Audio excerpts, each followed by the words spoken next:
New beginnings. The first Christians experienced the encounter with Christ as so inside-outing that they compared it with being born again. Christian institutions need such rebirth and periodic renewal too, lest they fade and die. The Epistle of St. James, from which we read today, famously insists on a living faith, a faith lived in deeds. For James, a purely private faith, never taken for a public outing in deeds, is useless. Useless to the agent because it's of doubtful authenticity, and useless to the onlookers, unpersuaded by pure theory. Faith and deeds must work hand in glove, James insists, if we are to be people of integrity and agents of conversion.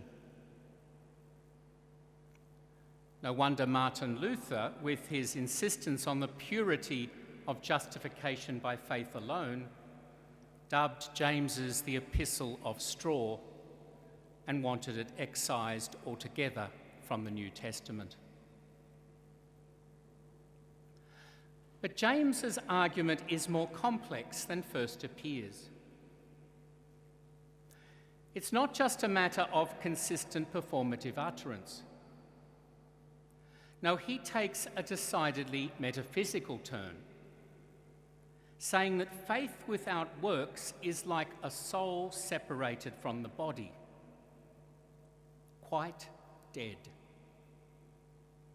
Just as the soul is invisible and ineffectual without the body, so is faith without works. Indeed, without deeds to embody it, faith can be a mere phantom. Loud professions of faith never concretized in worship, or grand pledges of ideals never demonstrated in service, are increasingly vacuous. But the converse is true also. Endless charity work or social justice activity without sound principles informing it will degenerate into activism, haphazard, sterile, exhausted. So for James, faith and deeds need each other, as surely as the body needs a soul and the soul a body. Now, something similarly hylomorphic might be said about a university and its vice-chancellor. A university without a VC as the head mediating and serving the soul might survive for a time in a somewhat vegetative state. But without this unifying and guiding principle, its identity will fade, its purposes be confused, its members disintegrate. So we are very pleased to have a Vice-Chancellor to lead us forward anew. Professor Francis Campbell comes highly recommended by people I trust in the ecclesiastical and academic scenes in Britain. They also said that they would curse me if we Australians poached him. So I think it is no accident that his advent in these parts was augured by fire and smoke, drought and storms. This is clearly the result of British curses. Nonetheless, we are excited to welcome this student of Queen's, Leuven and Penn, this Fellow of St Edmund's, Cambridge, this distinguished Vice-Chancellor of St Mary's, Twickenham. his experience of academic life and leadership will be invaluable as he assumes his new task. But given that he will be dealing with administrators, staff and students on the Fremantle, Broome and Broadway Darlinghurst Sydney campuses, with 3 clinical schools in Greater Sydney, 1 in Werribee, Melbourne, and several more in rural Australia, with multiple Catholic education officers and healthcare providers and others as clients, and with other tertiary institutions, Catholic or secular, as rivals or collaborators, his diplomatic experience may prove at least as valuable. Francis has worked with the European Commission, the United Nations, and the British Embassy to Rome, and as Deputy High Commissioner to Pakistan and Ambassador to the Holy See. He's also been a policy advisor and then private secretary to a Prime Minister. This government experience will hold him in good stead when dealing with Commonwealth and state education ministers and their departmental officials, as well as bishops with all their complexities. Here in Sydney, where the campus grew so rapidly and achieved so much in a decade, I'm confident that early momentum can be recovered, as there are many unrealised opportunities for the university and for greater service to young people, the church and community. We are delighted to hear that the new Vice-Chancellor will have bases in the West and the East and divide his time between them. And we're confident he'll have much to contribute, not just to the university, but to our wider church and community. New beginnings, then, for the university and for Professor Campbell, as he to some extent informs its life and it to some extent embodies his. But of course, universities need more than charismatic personalities at the helm.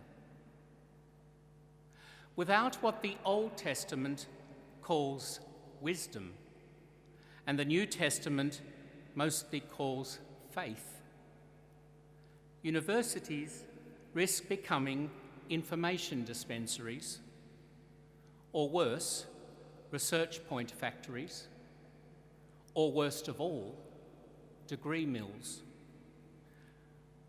without a deeper sense of what it's all for.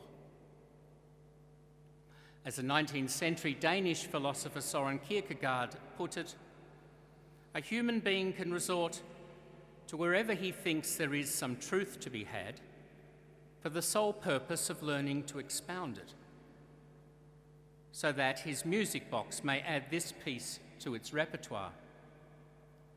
But as for doing anything about it, the thing never even occurs to him. True learning, he insisted, must be informed by a deeper purposefulness and enacted in meaningful deeds. Emblazoned across the biblical page on the Notre Dame crest are the words "In principio erat verum." In the beginning was the Word. In harking back to the beginning of creation, the time before time, and to the beginning of redemption, the time beyond time, the university embraces a present illuminated by that same creative and redemptive word. This was no pure spirit bereft of body, no faith thought devoid of works, no in the beginning of the new creation, the Word became flesh, a baby born of a virgin who embraced the human experiences of learning and then teaching, and to put into action all that word and wisdom represented. That living word of God is the foundation of all this university does, the guiding principle that brings together divergent disciplines, not for knowledge grabbing or degree marketing, but for true learning with purpose and application. One of this university's most powerful documents, in my view, is its statement about the Catholic intellectual tradition of liberal education. You'll all know it back to front. If not, you can look it up on the web like I did.